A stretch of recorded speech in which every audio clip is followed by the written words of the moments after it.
everyone, and welcome to this new episode of our Pacific Talks, where I engage in active conversations with my guests to talk about the challenges our world is facing and seeing them through a Pacific lens. For this new episode, I'm very happy to discuss with Stan Wolfgram. Stan is a storyteller from our region and is also the founder of Teara, Cook Island Museum and Cultural Enterprise, which we'll discuss further. Stan is also an actor and the co-founder of Moana Pacifica. All these projects being focused on giving our communities a voice in the challenging times we are all facing right now. In this episode, we'll talk about the role that entrepreneurs can play in regards with climate change and how to build narratives that can make the Pacific voices heard, as well as putting our region in the leadership position to tackle climate change. Now, on to a discussion with Stan.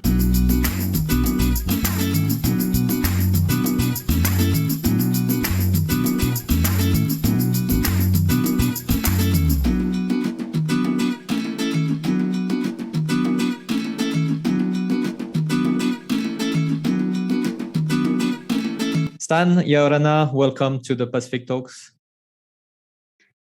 Ora Na, malolele begets. Good to be here.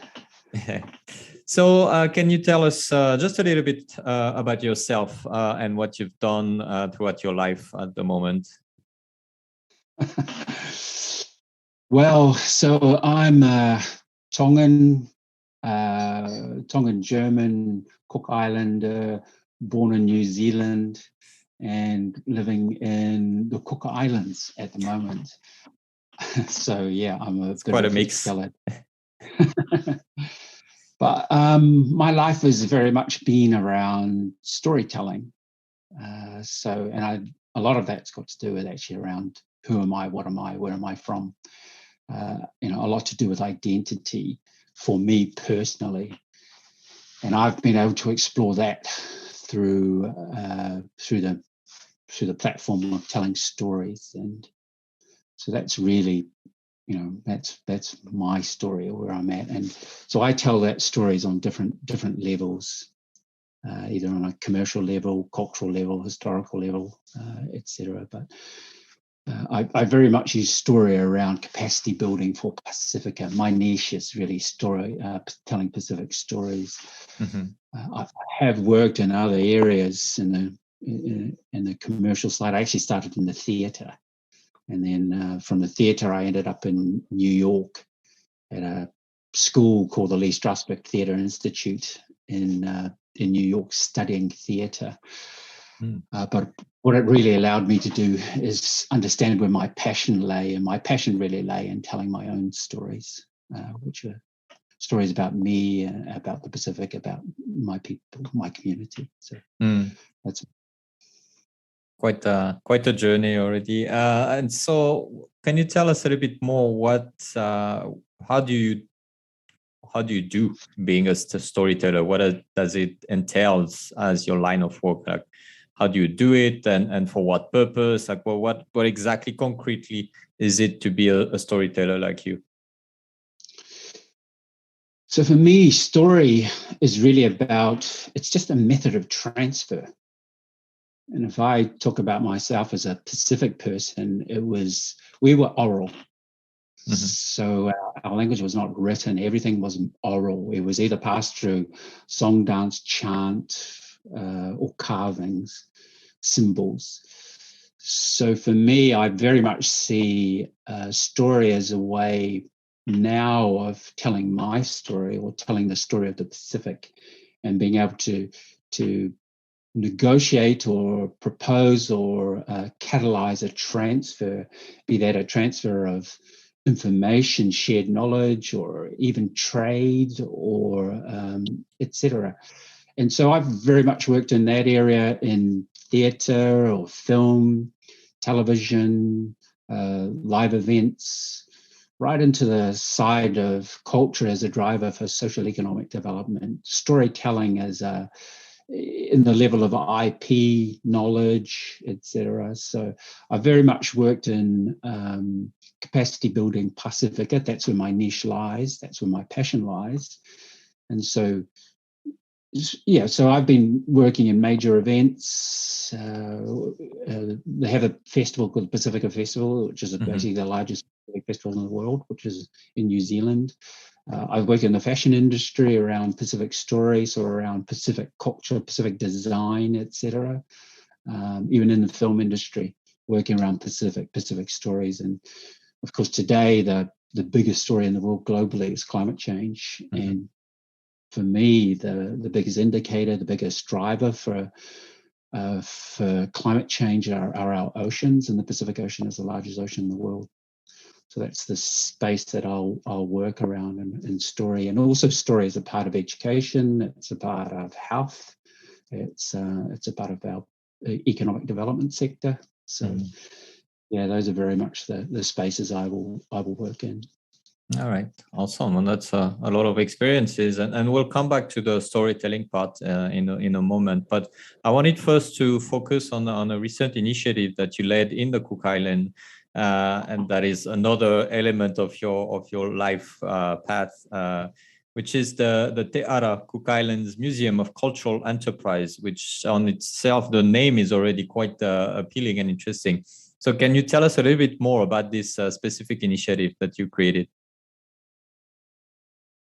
Yes, for my company, we formed over 30 years ago, and our mission statement was a valued voice in our own backyard. And so that mission statement has become more relevant today. But to be working out of New Zealand and telling the Pacific story, it lacked a certain amount of relevance and integrity.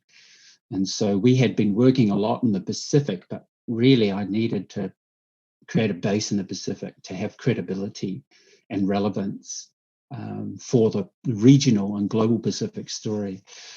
So we started engaging more in the Pacific region. We started looking at issues in the Pacific region. And for us, we're very much around creating models of development.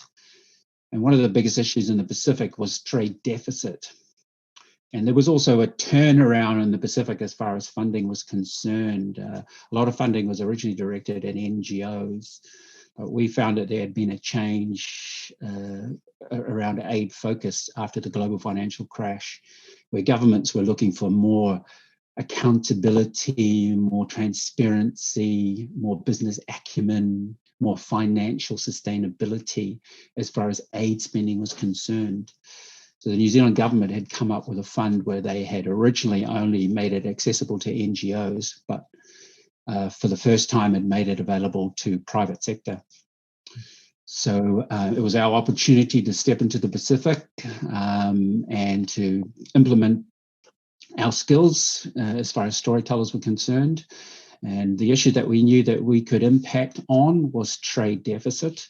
We had looked at previous government models, and the government models were very much fly in, fly out models, and the curriculums were irrelevant. And a lot of it was, obviously it wasn't 24/7 service. There was no skin in the game. So using our skills as storytellers, we looked at the touch points or the points of value that lay within the region.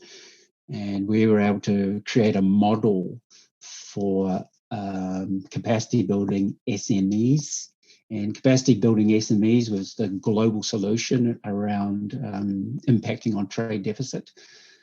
And so the model we created was the model of the Te Ara model. And the Te Ara actually translated means pathway or journey. And our mission statement for Te Ara is economic self-determination for Cook Islands peoples. But the model was all around a total one-stop shop model where we have a classroom.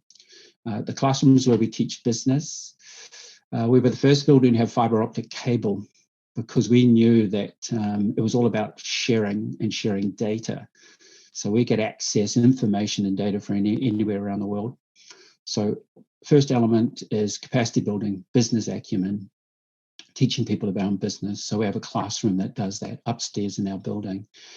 The next step was a marketplace. And so therefore we have a marketplace in our building, which is downstairs. And it allows our people to create their products And then once they've created their products, then we can put them straight into the marketplace. And in the marketplace, they can sell this product. They can price it, they can test it. And it actually becomes a hub for locally made products as well. So authentic, local made experience. The next issue, which is buyer. And a lot of these models that had come in the past, they would only do one element. They'd either teach them about business acumen, that was it, see you later, good luck. Or else they'd come and do a marketing program, and they'd go, okay, see you later. But ours was one-stop shop. And when it came to the buyer, we looked at the Cook Islands itself, and we saw that obviously tourism was a major driver for the GDP. And so we did our numbers around tourism. We saw that globally, ecotourism, the growth of tourism globally was just increasing. So we based the model on our buyer being the tourist that visited the country. And so that was our financially, that's where our buyer, that's where the income came from. The tourist was the person who brought new money into the economy. So to attract that tourist into the building, we created a story. And this is where we look at this museum element. And the story was the indigenous story of the Cook Islands. And so our slogan is, you haven't seen the Cook Islands till you've seen Te Ara Museum. And so basically it was our opportunity to draw tourists, and why we say museum, because globally we looked at tourism and venues that tourists would visit around the world, and the most popular venue globally is museums, where they would come for an experience, a cultural experience, and learn about this new place that they've visited. So we created a display. It tells the indigenous story of the Cook Islands. It allows us to attract tourists. They come through. From our perspective, we're able to tell them our story, which in a lot of ways is very innovative, because quite often they've only seen stories that they've heard about from explorers like Captain Cook or people like that.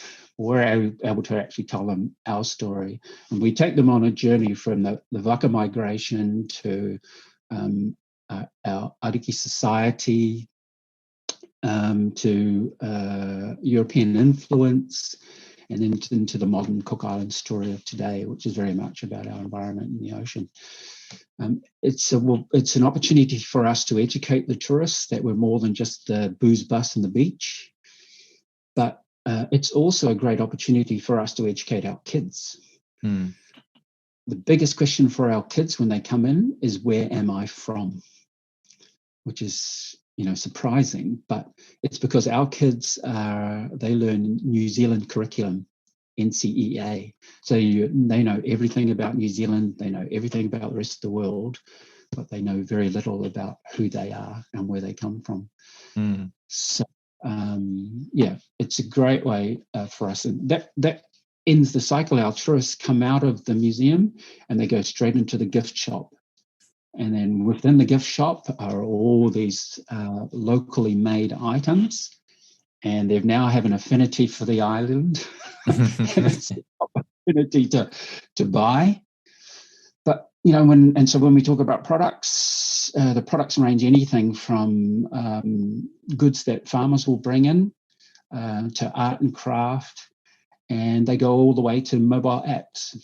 Our people are developing mobile apps as well. So we have the full spectrum, anything from climate change models, anything. So we're unique in that way. We're not a government entity. We don't have to take anyone. We take ideas that are going to work. We've implemented our own concepts and ideas that support community.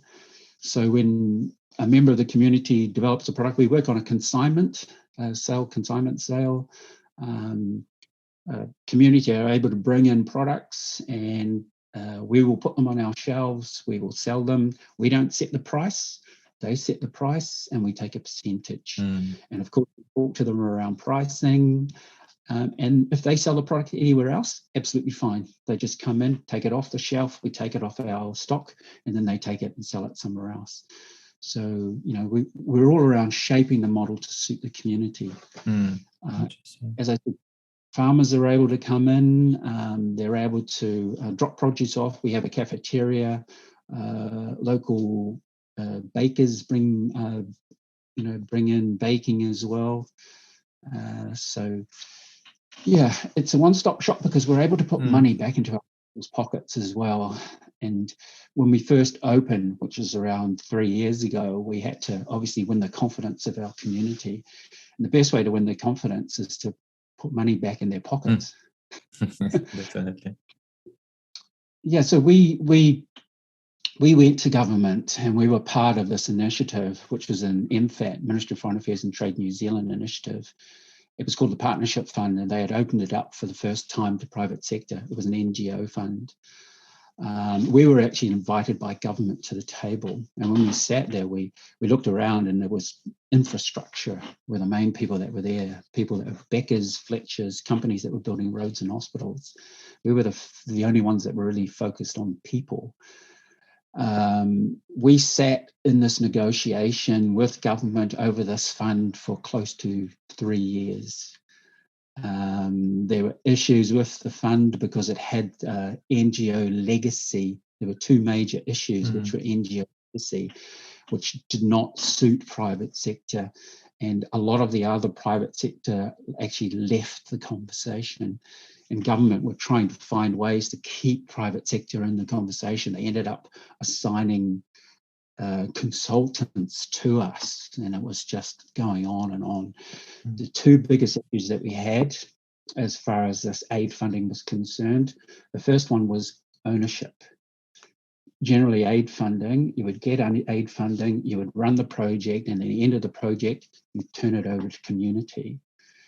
And we were going, that's one of the biggest reasons why aid funding is wasted. Absolutely, yeah.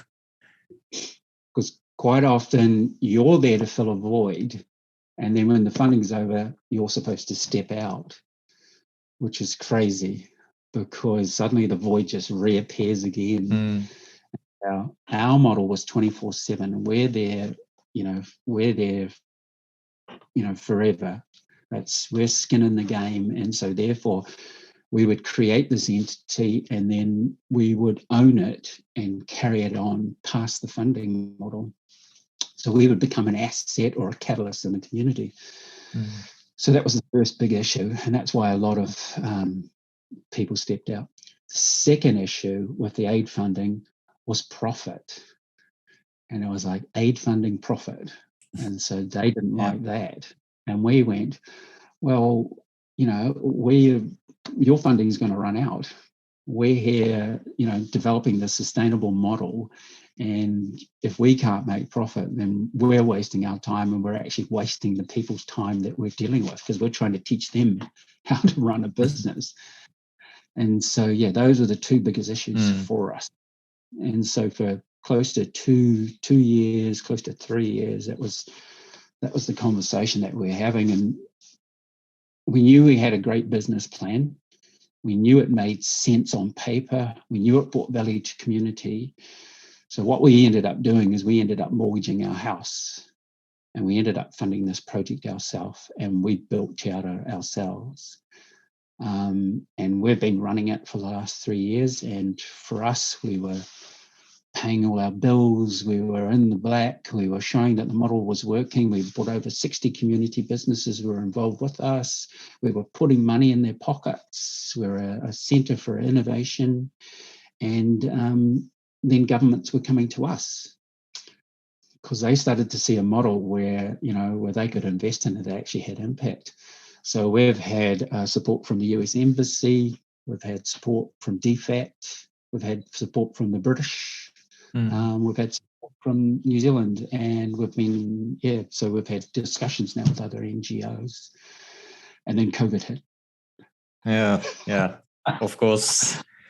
And how did this impact the running of the museum? Because you guys lost your customers, basically. Yeah, we lost our customers. But the whole idea was to have a diverse financial model. And so we were just moving into the space where we were diversifying our revenue streams. We were based on tourism, but then we were stepping into other areas that would give us more financial security. And so we were stepping into the areas of climate change and working around financial models and where we could be a contributor to climate change.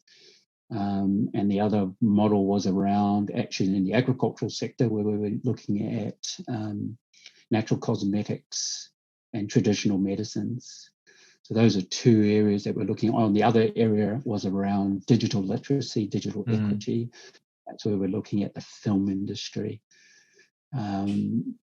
Lucky because of the relationship we have with New Zealand. New Zealand's a $3.2 billion film industry. And so we were working with them. We had presented a proposal to them around a tropical location.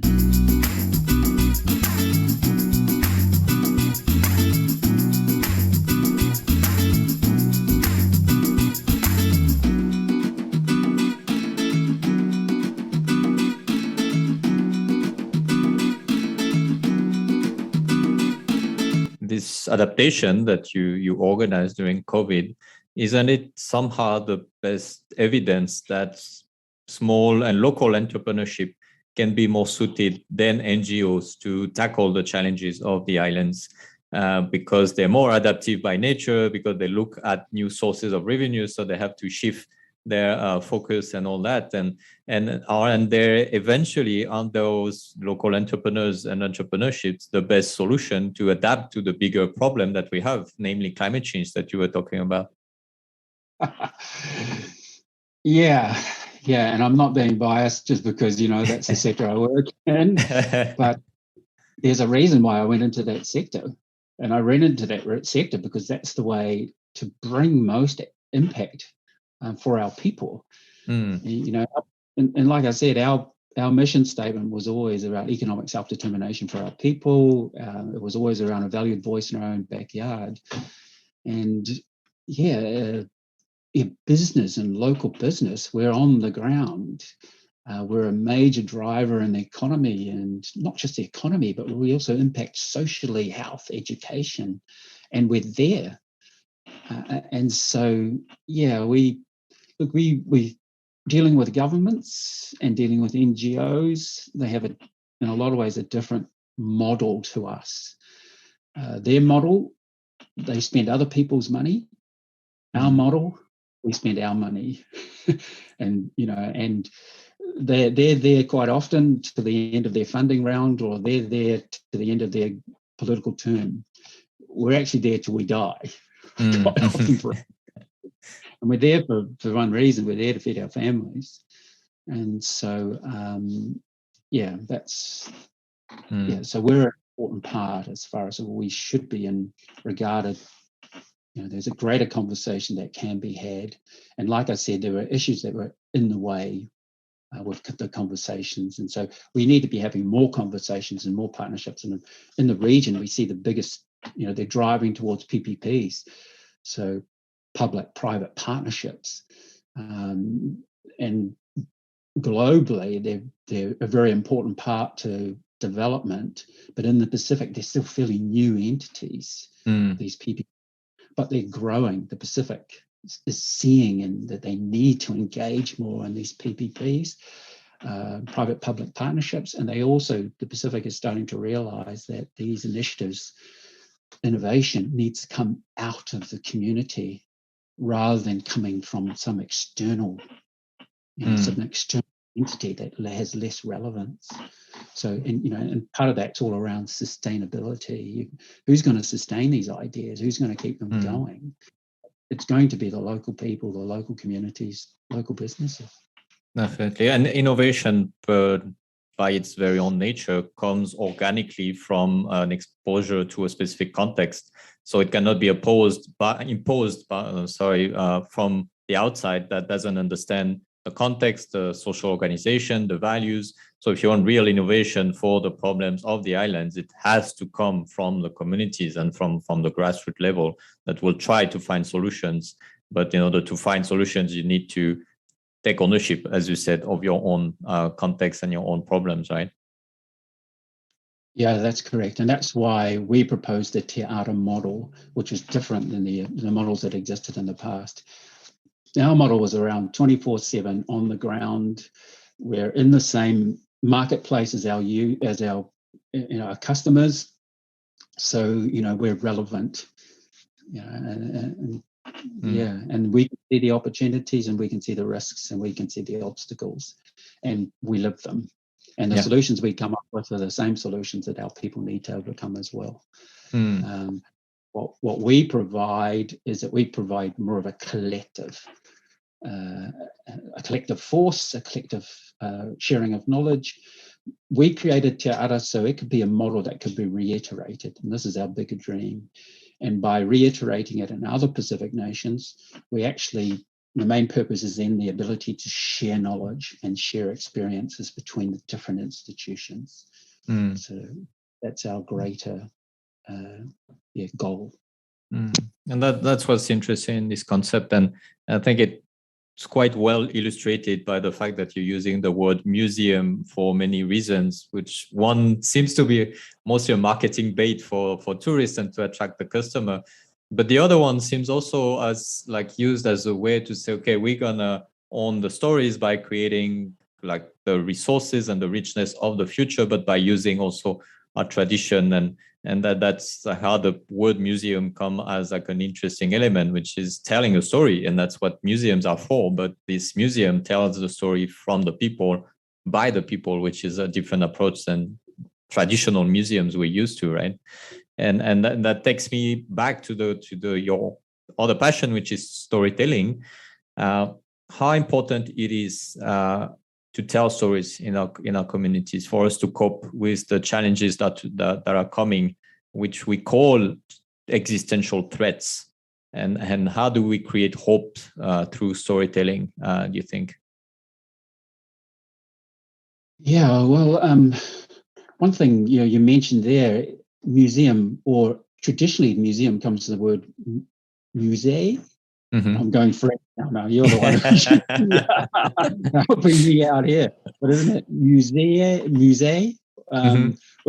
Which I looked at. The definition really means knowledge.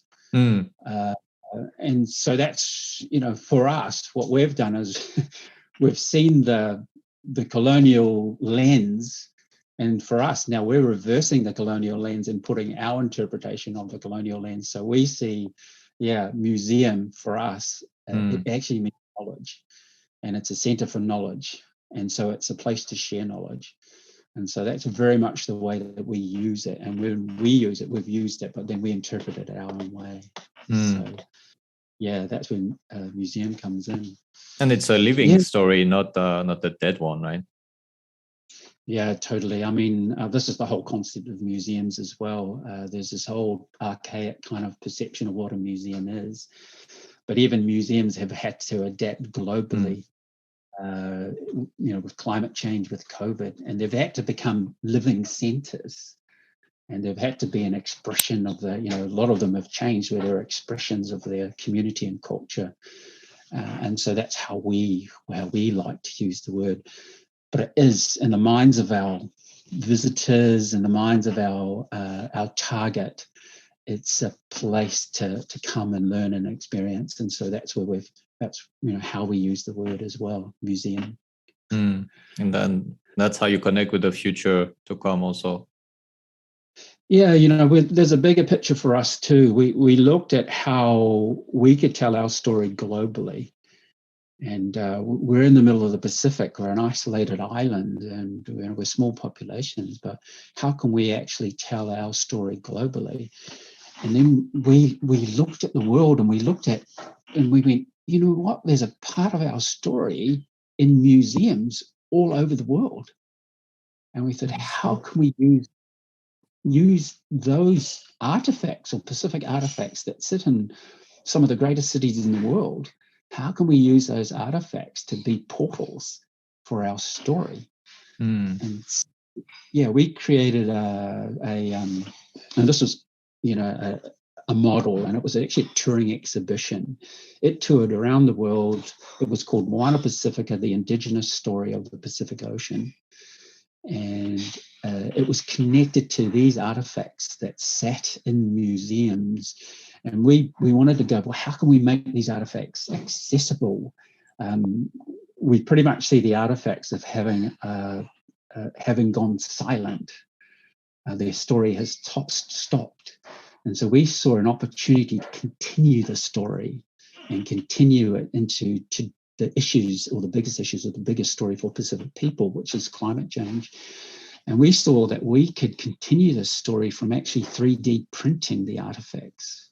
And by 3D printing, then we can actually take those artifacts out of the cases and we can put them into the hands of our creatives, from singers and dancers and chefs, and they could continue this story.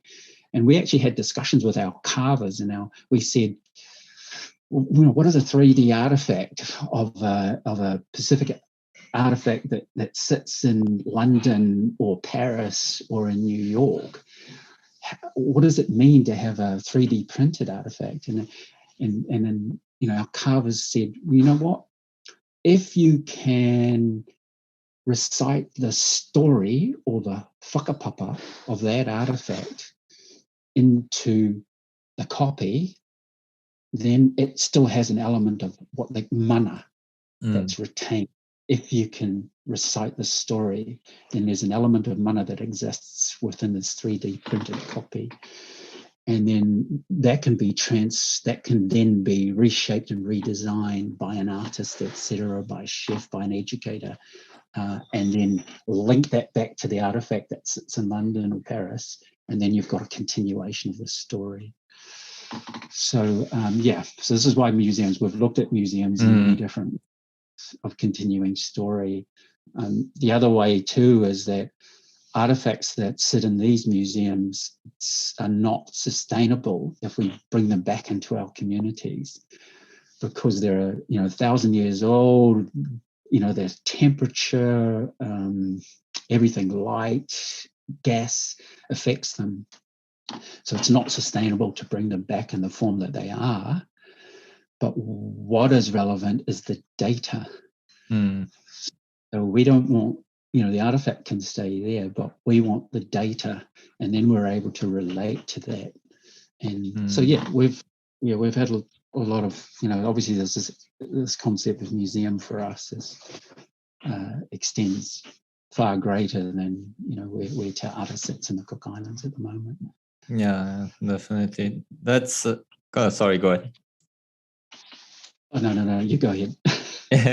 No, it was actually tying perfectly to my next question, and this specific moment in the podcast where I usually go back to the quote from a great mind of ours, and I quote to my guest to share his own great insights and having like those great minds colliding during this conversation. And today I chose this quote from the very famous and inspiring Epeli Aofa, who said this: "The past is ahead. In front of us is a conception of time that helps us retain our memories and to be aware of its presence.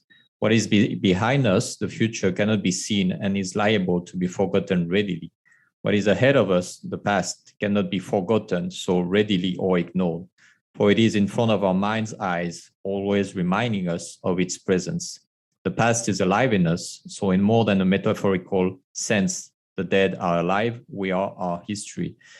And that's exactly what you explain by this initiative of giving back to life those artifacts by reshaping their use, rethinking their use, even if history has come to kind of like fix them geographically and historically.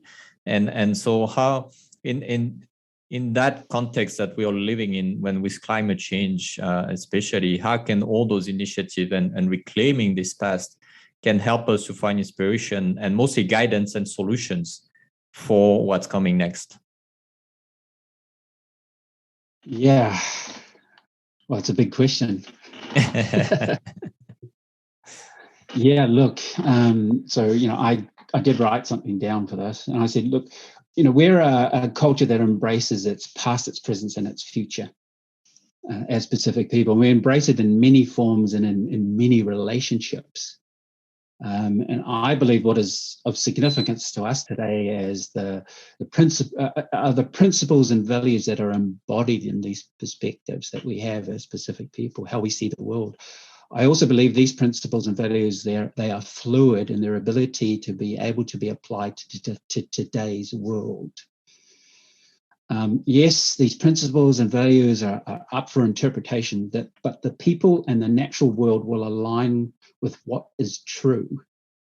An example of this is the Wanganui River. Mm. In New Zealand, the Wanganui River was granted personhood by the New Zealand government to now be recognised as an indivisible and living being. Te Awa Tupua, the Guardian, is its name. The law set in motion new intentions to uphold the mana, prestige, and Māori life force of the river. For the first time, a framework stems from the intrinsic spiritual values of Indigenous belief system. This river is now Te Awa Tupua. This new status offers New Zealand a framework to chart a new course to protect the Wanganui River and provide the world with a blueprint for caring for the Earth's arteries. So to me, that's an example of these traditional values and perspectives and how they can be relevant in today's world, especially with the biggest issue we're dealing with in the Pacific, which is climate change. Mm. You know, it brings the possibilities of one way the world seeing the ocean as a living being. For us Pacific people, it's always been a living being. We've embodied it with spirituality, calling it tangaroa. Mm. So, yeah. And so to answer your question, this is where I see the relevance of if you could call it traditional knowledge, traditional values, traditional perspectives, and how they become very, very relevant in today's society. And the issue of climate change for us. Yeah, and in the very short term, those ideas, those concepts, and those frameworks, as you said, could be even more relevant if we manage to put them on the table for the coming discussions. And COP26 is coming up very soon, in a few weeks from now. We have seen how the Pacific during COP21 that has led to the Paris Agreement has been vocal enough to kind of like push the world to say 2 degrees is not good. We need 1.5. And it was led by the Pacific, by the heads of state, and the Pacific managed as a region to talk together and to force the big nations to agree on that element. And so as we see COP26 approaching, and with all these ideas in mind that since 2015 have grown in people's mind and in people's awareness, how do you think that we could do, or our leaders from the Pacific could do, to really have those major countries listen to us? And how are we more well positioned for that than many others in the world? Yeah, so I'm from the Pacific, we're from the Pacific. We know and we understand the Pacific has more at stake than anyone else in the world. You know, it's the tenacity which I see, which is what the Pacific needs to have, but which is the growing, I feel, is an important growing image for the Pacific, is our tenacity. And this needs to come out at COP26. And it's going to be a testament to the homes, the livelihoods, the communities and cultures that are daily being eroded by climate change. And this is what we have to bring. We're the living proof of where the world is going. And it being such a small player, but just, you know, the ability to bring that forward is what we have in the Pacific. The Pacific's presence, just its presence will strengthen its commitment and validity to must be included in all discussions and decisions made concerning climate change and the state of our oceans. So that's the most important thing, just by being there and saying we always must have a seat at the table. So that's the biggest thing I see from our presence in the Pacific. We are small, but we're that thorn in the side. And we need to be, and we will be, because of what's at stake for us and our people. And so, yeah. Mm. And maybe we'll have then the local businesses be there to implement all those frameworks and big solutions that will be discussed. And maybe we can also show the way by showing how our businesses and our local entrepreneurs are trying to tackle those issues by finding local solutions more efficiently, maybe, than what we can see from bigger markets or bigger businesses. Yeah, most definitely. I mean, our businesses have a part to play. They have an important part to play in the whole climate change conversation because of their relevance. I was looking to, but how do we do that? And this is where I see that the biggest issue for our business is when, the only way you can do this is coming together collectively. And if our businesses can come together, and this is where I talk around a common framework and a common set of values and a common goal. And if our businesses can come together in that way, then that's how they can bring impact. And we've seen that it can be done when we've looked at COVID. And the way that a lot of our businesses around Pacific have actually come together in that way against a common goal, which has been COVID-19. And they've been innovative. They've had collective strength. They've had a collective voice. They've been able to lobby governments, lobby, national organizations, and they've been able to come up with initiatives that have had impact. This is what we need. We know they can do it, but this is what they need if they want to have impact with climate change. And there are organizations that were able to come together under different umbrellas, be they chambers of commerce, etc. Or there could be organizations like Businesses Against Fossil Fuels or something like that, or Businesses for Green Energy or something like that. But probably one of the main factors that have been a divider for us in the past has been this competition that exists between this. And if we can just get over this competition, this is why we need structures to get around the competition element and actually come together collectively and realize that if we can pool our resources, then we can be a greater entity in that way. And the structures exist out there, and this is why we need to share knowledge so we can share best practice. It worked here, and why can't we be a collective, a regional collectives as well, and get over these kind of issues that exist around competition or even around these collective issues. And I think if we can define the goals, then that can help us. And that's kind of, and that's why, we've been, even for us, we look at how we can help on the storytelling side, and if we can even redefine the terminology. And so for us, we've even looked at the Pacific region. It's been called small island states. But for us, if we've actually looked at the terminology and we've gone small island states, well, why not call us the Blue Continent? And that realize that we're actually one nation, and the ocean is just a highway between collectively between us all, and we actually share a heritage. And this is where we look back into our history and our past. We have a shared heritage as well. So we look at these elements that bring us together, and then collectively, let's see how we can come up with the initiatives and the solutions, and implement is the other thing as well. Yeah. And we can definitely have the ability to define the values and the framework of our own economy within that Blue Continent, within that one region that work together, and not having to follow exactly what's happening outside, which may not be relevant anyway. Exactly. And that's why in some ways I'm a little, when you mentioned COP, well, I'm kind of going, that's almost somebody else's game. And in a lot of ways, why can't we have our own, our own drive? Why can't, instead of them inviting us to their story, why can't we invite them to our story? And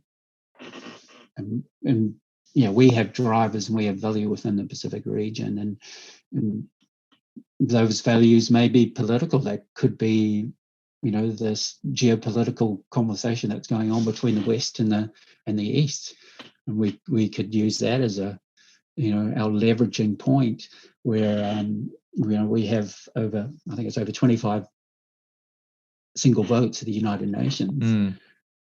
Collectively, can we also use that as the conversation to determine the future of our ocean and our planet?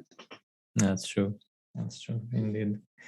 All right, Stan, I'm just going to have one last question for you today. We've already talked about so many things, but thinking about all that we've talked about together today, and if someone was listening to us and saying, I want to help, but I don't know where to start, I don't know what to do, what kind of advice or recommendation would you have for that person who would like to be an impactful agent of change for our islands, for his or her community, or for the globe in general? Okay, and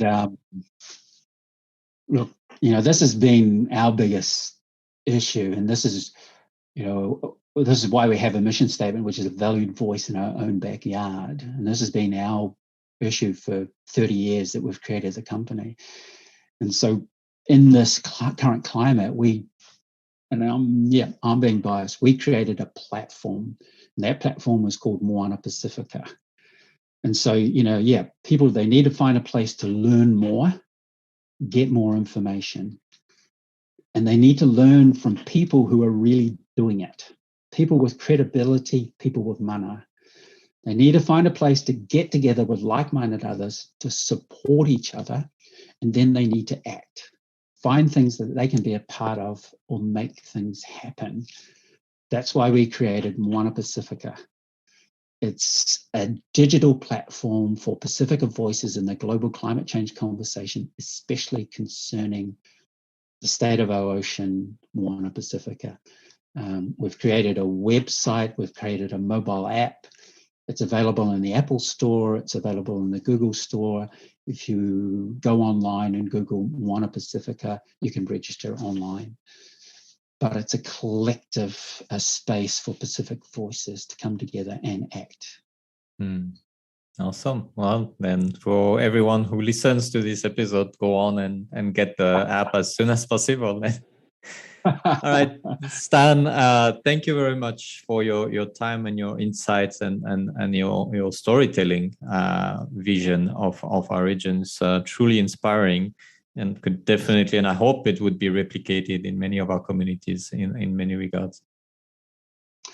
Well, thank you very much for the opportunity. So, as we say, me taki maata. Thanks very much. Maruru.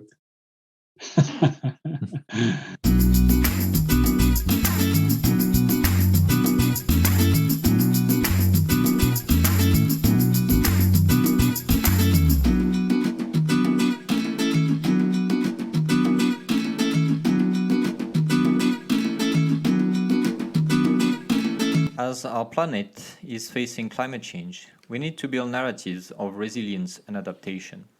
The Pacific has been living those narratives since generations. Our stories and actions are well suited for what will come in the future.